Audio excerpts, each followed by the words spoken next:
வணக்கம் ஃப்ரெண்ட்ஸ். இந்த வீடியோவில் நம்ம என்ன பார்க்க போகிறோம்னு பார்த்தீங்கன்னாக்கா, புதிய ரேஷன் கார்டு அப்ளை செய்வது எப்படின்றது தான் பார்க்க போகிறோம். ஸ்மார்ட் கார்டு இருக்கும் இல்லைங்களா, அது புதுசாக எப்படி அப்ளை பண்ணுறதுன்றது தான் இந்த வீடியோவில் பார்க்க போகிறோம்.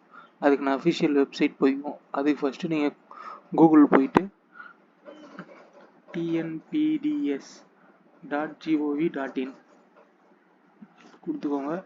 இதே போல் வெப்சைட் ஓப்பன் ஆகிடும், அதனோட அஃபிஷியல் வெப்சைட். அதில் ரைட் சைடில் பார்த்தீங்கன்னா மின்னணு அட்டை சேவைகள்னு இருக்குது இல்லைங்களா, அதில் ஃபஸ்ட் ஆப்ஷன் புதிய மின்னணு அட்டை விண்ணப்பிக்க, அதை செலக்ட் பண்ணிக்கோங்க.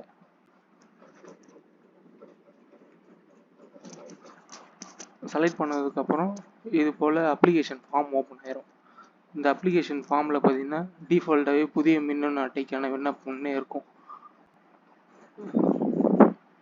அதுக்கு முன்னாடி நீங்கள் என்னென்னா ஸ்கேன் பண்ணி வச்சுக்கணும்னு பார்த்தீங்கன்னாக்கா, உங்களுடைய ஃபோட்டோ, யார் குடும்ப தலைவராக பண்ண போகிறீங்களோ அவங்களுடைய ஃபோட்டோ, அவங்களுடைய ஆதார் கார்டு, ஃபேமிலி மெம்பர்ஸ் எத்தனை பேர் இருக்காங்களோ அவங்கள எல்லாரோடைய ஆதார் கார்டு எல்லாத்தையும் ஸ்கேன் பண்ணி வச்சுக்கோங்க. ஒரு புதிய ரேஷன் கார்டை, ஸ்மார்ட் கார்டு வந்து நீங்கள் அப்ளை பண்ண போகிறீங்கன்னா எலிஜிபிள் என்னன்னு பார்த்தீங்கன்னாக்கா, செப்பரேட்டாக வந்து நீங்கள் ஃபேமிலியாக ஆல்ரெடி அப்பா அம்மா இருந்திருப்பாங்க, அவங்களுக்கு 2 பசங்க இருந்திருப்பாங்க, அவங்க கல்யாணம் பண்ணி கொடுத்துருப்பாங்க, அவங்களுக்கு பசங்க பிறந்திருக்கும். அந்த ரேஷன் கார்டில் இருந்து பேர் நீக்கம் பண்ணிவிட்டு இவங்க புதுசாக அப்ளை பண்ணுவாங்க புது ரேஷன் கார்டு. இப்போ அதுக்கான ப்ரொசீஜர் என்னன்னு பார்த்தீங்கன்னாக்கா, ஃபஸ்ட்டு மேரேஜ் ஆகிருக்கணும். மேரேஜ் ஆகி அவங்க அதாவது ஒரு மேலோ ஃபீமேலோ 2 பேரும் வேறு எந்த விதமான ரேஷன் கார்டு கூடயும் அவங்களுடைய ஆதார் வந்து இணைச்சிருக்கக்கூடாது. இது ஒரு விதிமுறை. 2வது விதிமுறை, இவங்க தனிப்பட்ட முறையில் குடும்பம் வந்து ரன் பண்ணணும். அதாவது அப்பா அம்மா கூடயோ சேர்ந்து இருக்கக்கூடாது. சேர்ந்து இருந்து அவங்களுக்கு என்கொயரியில் தெரிய வந்ததுன்னா ரிஜெக்ட் பண்ணிடுவாங்க. நீங்கள் ஒரே வீட்டில், அதாவது ஒரே வீட்டில் வேறு போர்ஷனில் இருந்தீங்கன்னா அது பிரச்சனை கிடையாது. அதாவது தனித்தனியாக நீங்கள் வந்து தனித்தனி குடும்பமாக இருந்தால் பெட்ரு.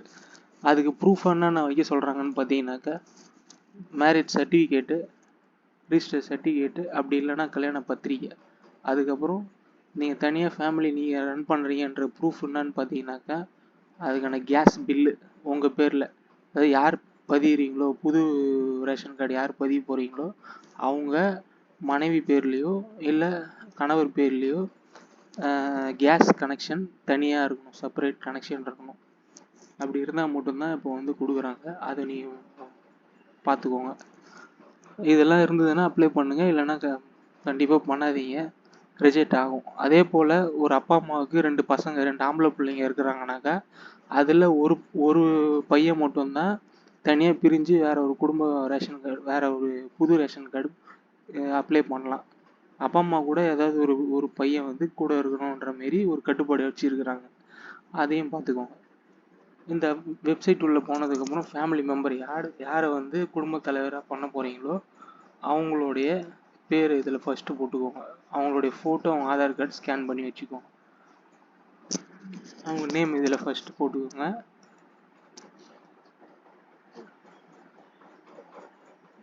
சும்மா இப்போ டம்மியாக போடுறேன். சும்மா நேம் போட்டுட்டு இங்கிலீஷில் இந்த டைப் பண்ணிக்கோங்க. அப்படியே இந்த பக்கம் பார்த்தீங்கன்னா தமிழில்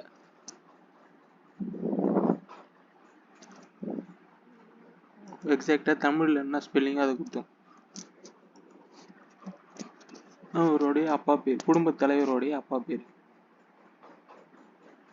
அதே போல் இங்கே தமிழில் அவருடைய பேர் எப்படி தமிழில் இருக்கோ அதே போல். இது எல்லாமே எப்படி இருக்கணும்னு பார்த்தீங்கன்னா, உங்கள் ஆதார் கார்டில் என்ன ஸ்பெல்லிங் இருக்கோ அதே போல் இருக்கிற மாரி பார்த்துக்கோங்க. அட்ரஸும் பார்த்தீங்கன்னாக்கா ஆதார் கார்டில் எப்படி இருக்கோ அதே போலே கொடுங்க. தமிழில் எப்படி இருக்குது, இங்கிலீஷில் எப்படி இருக்குது, ஸ்பெல்லிங் மிஸ்டேக் இல்லாமல் எப்படி இருக்கோ அதே. ஒரு மிஸ்டேக் இருந்தால் கூட அது வந்து ரிஜெக்ட் ஆகுது, அதுக்கு மட்டும் பார்த்துக்கோங்க.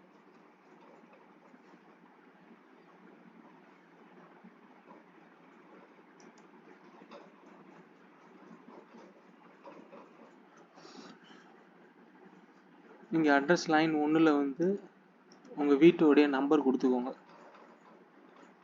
நம்பர் 1 இல்லை சில பேருக்கு 1/5 அதுமாரி இருக்கும். அந்த வீட்டோட அட்ரஸ் கொடுத்துக்கோங்க. அட்ரஸ் லைன் 2ல் வந்து தெரு பேர் இருக்கும். அந்த தெரு பேரை மென்ஷன் பண்ணிக்குவாங்க. 3வது அட்ரஸ் லைனில் அந்த லேண்ட்மார்க் இருக்கும். சில ஆதாரில் பார்த்தீங்கன்னா லேண்ட்மார்க்கோ இல்லை அந்த ஏரியா பேரோ ஏதோ இருக்கும். அதை வந்து அட்ரஸ் லைன் 3ல் கொடுத்துக்கோங்க. இது மாவட்டம் பார்த்தீங்கன்னாக்கா எக்ஸாக்டாக நீங்கள் என்ன மாவட்டம், மண்டலம், வட்டம் முடிஞ்சு நீங்கள் எந்த தாலுக்கு அந்த தாலுக்கு செலக்ட் பண்ணிக்கோங்க. எக்ஸாக்டாக நீங்கள் என்ன கிராமம் அது என்னவோ அது கரெக்டாக கொடுத்துக்கோங்க.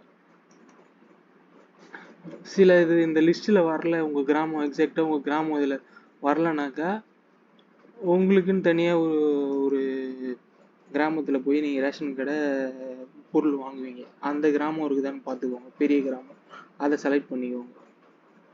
இங்கே உங்கள் பின்கோடு கொடுத்துக்கோங்க. இதில் வந்து உங்கள் மொபைல் நம்பர்.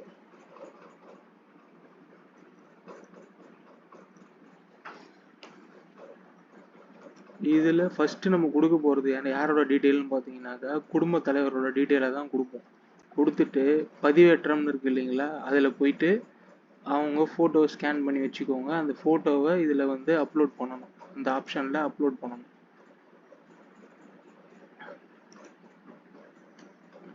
அப்லோட் பண்ணிட்டு இருக்கோம். இதில் வந்து ஃபோட்டோ வந்து உங்களுக்கு ஷோ ஆகும். இங்கே உறுப்பினர் சேர்க்கைன்னு கொடுத்துட்டிங்கனாக்கா அவரோட மேலே என்ன டீட்டெயில் கொடுத்துருக்கீங்களோ அது வந்து இங்கே அவங்க பேர் எல்லாமே டீட்டெயில் அவங்களோட இதை காட்டும், ஃபுல்லாகவுமே காட்டும். அதில் வந்து குடும்ப தலைவர்னு ஒரு ஆப்ஷன் இருக்கும். அவருடைய ஆதார் நம்பரு, அவருடைய டேட் ஆஃப் பர்த்து, அப்புறமா அவருடைய ஆதார் கார்டை ஸ்கேன் பண்ணி வச்சுருக்கிறத அப்லோட் பண்ண சொல்லுவாங்க. அதையும் அப்லோட் பண்ணிக்கணும். அடுத்தது குடும்ப உறுப்பினரை சேர்க்கைன்னு சொல்லிட்டு கொடுத்துட்டிங்கன்னா அவருக்கு போய் ஆட் ஆயிரும், குடும்ப தலைவராக ஆட் ஆயிரும். அடுத்த ஆப்ஷனு இப்போ குடும்ப தலைவராக கணவரை கொடுக்குறீங்கன்னா அடுத்தது மனைவி கொடுக்கணும். அடுத்தது பசங்க 2 பேர் இருக்குன்னா பசங்களை கொடுத்து எல்லா மெம்பரும் ஆட் பண்ணதுக்கப்புறம் இங்கே வந்து அட்டை தேர்வுன்னு ஒரு ஆப்ஷன் இருக்குது பாருங்கள். இந்த அட்டை தேர்வில் மொத்தம் வந்து நோ கமாடிட்டி கார்டுன்னு ஒரு ஆப்ஷன் இருக்குது. அதாவது எனக்கு எந்த விதமான பொருளும் தேவையில்லை, ஒரு பேருக்குன்னு எனக்கு ரேஷன் கார்டு இருந்தால் போதுன்றவங்க அந்த நோ கமாடிட்டி கார்டு வந்து செலக்ட் பண்ணிக்கலாம். அடுத்தது அரிசி அட்டைன்னு சொல்லுவாங்க, அதாவது ரைஸ் கார்டு. ரைஸ் கார்டுன்றது பார்த்தீங்கன்னாக்கா அரிசி உட்பட அனைத்துமே கேட்டகிரி பிரிச்சிருப்பாங்க. பிஹெச்ஹெச், என்பிஹெச் அந்த மாதிரி கேட்டகிரி இருக்கும். நீங்கள் செலக்ட் பண்ணுறது பார்த்தீங்கன்னா அரிசி அட்டை, அந்த இதுதான் செலக்ட் பண்ணணும். அந்த அரிசி அட்டை செலக்ட் பண்ணிக்கோங்க. குடியிருப்பு சான்றில் வந்து பார்த்தீங்கன்னாக்கா நீங்கள் என்னென்ன வைக்கிறீங்கன்னு பார்த்தீங்கன்னாக்கா ஒரே பிடிஎஃபாக வச்சுக்கோங்க. அதாவது உங்களுடைய கேஸ் பில்லு, அதாவது கேஸ் புக் வச்சுருப்பீங்க இல்லைங்களா, உங்கள் பேரில் தனியாக பதிஞ்சு அந்த கேஸ் புக்கு ப்ளஸ் ரீசெண்டாக வாங்கின ரிசிப்ட், அந்த கேஸ் ரிசிப்ட்டு, அதுக்கப்புறம் அது கூட வந்து உங்களுக்கு கல்யாண பத்திரிக்கை அப்படி இல்லை உங்கள் மேரேஜ் சர்டிஃபிகேட் இருந்து இருந்தால் அது வச்சுக்கோங்க. இல்லை மேரேஜ் சர்டிஃபிகேட் இல்லை கல்யாண பத்திரிக்கை தானே கல்யாண பத்திரிக்கை வச்சுக்கோங்க. ஆதார் கார்டு உங்கள் ஃபேமிலி மெம்பர்ஸோட எல்லாரோட ஆதார் கார்டு இங்கே மேலேயும் கொடுத்துக்கோங்க, அப்லோட் பண்ணி இது பண்ணிக்கோங்க. இதுலேயும் இந்த குடியிருப்பு சான்றிலையும் இதெல்லாம் ஒரே பிடிஎஃபாக கன்வெர்ட் பண்ணி வச்சுருவோம்.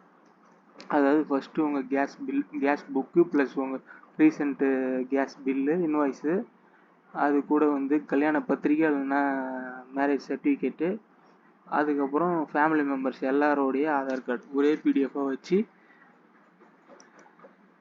இந்த ஆப்ஷனில் பார்த்தீங்கன்னாக்கா எரிவாயு நுகர்வோர் அட்டைன்னு இருக்குங்க, அந்த ஆப்ஷன் கொடுத்துட்டு இதை ஒரே பிடிஎஃபாக செலக்ட் பண்ணி அப்லோட் பண்ணிக்கோங்க. நெக்ஸ்ட் ஆப்ஷன் எரிவாயு இணைப்பு பற்றி விவரம் இருக்கு இல்லைங்களா, அதை கிளிக் பண்ணிங்கனாக்கா எத்தனை கனெக்ஷன் உங்களுக்கு உங்கள் பேரில் இருக்குன்னு சொல்லிட்டு கேட்கும். நீங்கள் மேலே ஃபில் பண்ணதுக்கப்புறம் யார் பேரில் இணைப்பு இருக்குன்னு அவங்க 2 பேர் பேரை காட்டும். அந்த பேரை செலக்ட் பண்ணி யார் பேரில் நீங்கள் வச்சுருக்கீங்களோ அவங்க பேரை செலக்ட் பண்ணிக்கோங்க. எண்ணெய் நிறுவனத்தோட பேர், அதாவது ஒன்று இண்டனாக இருக்கலாம் இல்லை பாரத்தாக இருக்கலாம், இது போல் எந்த கம்பெனி நீங்கள் வாங்கியிருக்கீங்களோ அந்த நிறுவனத்தை செலக்ட் பண்ணிக்கோங்க. நெக்ஸ்ட்டு அந்த கன்சியூமர் நம்பர், நுகர்வோர் எண், அவங்களுடைய அந்த கேஸ் புக்கில் பார்த்தீங்கன்னாக்கா கன்சியூமர் நம்பர்னு தனியாக இருக்கும். அந்த நம்பரை இதில் வந்து டைப் பண்ணிக்குவாங்க. அடுத்தது வந்து நீங்கள் உங்களுக்கு எந்த ஏஜென்சி ப்ரொவைட் பண்ணுறாங்க அப்படின்ட்டு உங்கள் புக்லேயே இருக்கும். அந்த ஏஜென்சியோட பேர் அதில் டைப் பண்ணிக்கோங்க. எத்தனை சிலிண்டர் எண்ணிக்கை, உங்களுக்கு 2 சிலிண்டர்னால் 2 சிலிண்டர் கொடுத்துக்கோங்க, இல்லை ஒன்று தானா ஒன்றுன்னு கொடுத்துக்கோங்க. உறுதிப்படுத்தல் செலக்ட் பண்ணிவிட்டு பதிவு பண்ணதுக்கப்புறம் உங்களுக்கு கன்ஃபர்மேஷன் ஒன்று மறுபடியும் நீங்கள் என்னென்னலாம் ஃபில் பண்ணீங்களோ அது ஒரு பேஜாக ஒன்று ஓப்பன் ஆகும். ஃபுல்லாக ஒரு தடவை செக் பண்ணிவிட்டு ஏதாவது கரெக்ஷன் இருந்தால் மறுபடியும் பேக் போயிட்டு கரெக்ஷன் பண்ணிவிட்டு மறுபடியும் உறுதிப்படுத்தல் பண்ணி பதிவு செஞ்சீங்கன்னா மறுபடியும் அந்த ப்ரிவ்யூ காட்டும். அந்த ப்ரிவ்யூ எல்லாமே செக் பண்ணிவிட்டு சப்மிட் பண்ணதுக்கப்புறம் ஒரு அக்னாலஜ்மெண்ட் நம்பர் ஒன்று ஜென்ரேட் ஆகும். அந்த அக்னாலஜ்மெண்ட் நம்பர் நோட் பண்ணிக்கிட்டு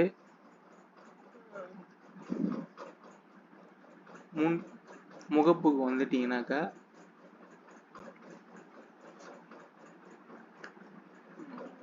இந்த மின்னணு அட்டை விண்ணப்பத்தின் நிலைன்னு இருக்கு இல்லைங்களா, அந்த நம்பர் ஜென்ரேட் ஆனதுக்கப்புறம் உங்களுக்கு மெசேஜ் நீங்கள் கொடுத்த நம்பருக்கு மொபைல் நம்பருக்கும் மெசேஜாகவும் வரும். இந்த மின்னணு அட்டை விண்ணப்ப நிலைன்னு இருக்கு இல்லைங்களா, அதை கிளிக் பண்ணிங்கன்னா அந்த நம்பரை சேவ் பண்ணி வச்சுருக்கீங்க இல்லைங்களா, நோட் பண்ணி வச்சுருக்கீங்கல்ல, அந்த நம்பரை இங்கே இந்த குறிப்பெண்ணில் கொடுத்து பதிவு செய் அப்படின்னு கொடுத்தீங்கன்னாக்கா உங்களுக்கு அதனோட டீட்டெயிலை காட்டும். மேலே ஒரு ஆப்ஷன் இந்த இடத்துல வரும், அங்கே பதிவிறக்கம்னு ஒரு ஆப்ஷன் இருக்கும். அந்த ரிசிப்ட் ஒன்று நீங்கள் டவுன்லோட் பண்ணுற மாரி ஆப்ஷன் இருக்கும். அதை டவுன்லோட் பண்ணிவிட்டு பிரிண்ட் எடுத்துக்கோங்க. அந்த பிரிண்ட்டு கூட என்னென்னலாம் இணைக்கணும்னு பார்த்தீங்கன்னாக்கா குடும்ப மெம்பர்ஸோட அனைவருடைய ஆதார் கார்டு, கல்யாண பத்திரிக்கை, அப்படி இல்லைன்னா மேரேஜ் சர்டிஃபிகேட்டு, அந்த கேஸ் பில்லு, அதுக்கப்புறம் கேஸ் புக்கு பில்லு, ஜெராக்ஸு. நீங்கள் தனி குடும்பமாக இருக்கிறீங்கன்னா சில பேர் வாடகை வீட்டில் இருப்பாங்க, அந்த வாடகை அக்ரிமெண்ட் போட்டிருப்பாங்க 20 ரூபா பாண்டு பத்திரத்தில், அது இருந்ததுன்னா அந்த காப்பி.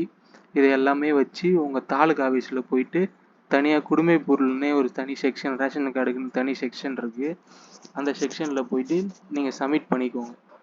சப்மிட் பண்ணிட்டதுக்கப்புறம் அவங்க பரிசீலனை பண்ணுவாங்க. இது வரத்துக்கு உங்களுக்கு பொருள்லாம் அலர்ட் ஆகிறதுக்கு கிட்டத்தட்ட ஒரு எப்படி பார்த்தீங்கன்னாலும் ஒரு 3 மாதம் டைம் எடுத்துக்கும். இந்த ரேஷன் கார்டு உங்களுக்கு அப்ரூவல் வரது பார்த்தீங்கன்னா ஒரு மாதம் இல்லை 1.5 மாதத்தில் உங்களுக்கு அப்ரூவல் வந்துடும். ஆனால் நீங்கள் பொருள் எந்த விதமான பொருள்லாம் வாங்க முடியாது. கார்டோட நிலை வந்து பார்த்தீங்கன்னாக்கா டீஆக்டிவேட்டில் வச்சுருப்பாங்க.